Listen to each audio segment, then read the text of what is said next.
Matagal na may galit sa pamilya ko ang mga Fraile at Alferez. Pinipilit nilang sabihin, kami wala sa lugar. Aaminin ba naman lang silang mga Kastila ang wala sa lugar dito sa ating bayan? Choose your character.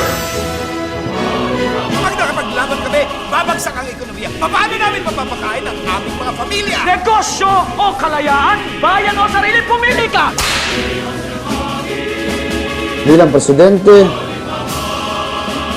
bala ko na i-declare na ang independensya ng Pilipinas.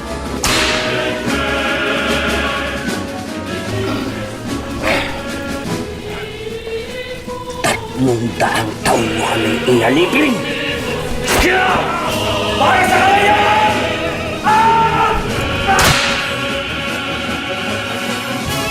Gusto kong patunayan na marunong tayong makidikuma ng may kadakilaan at paninindigan.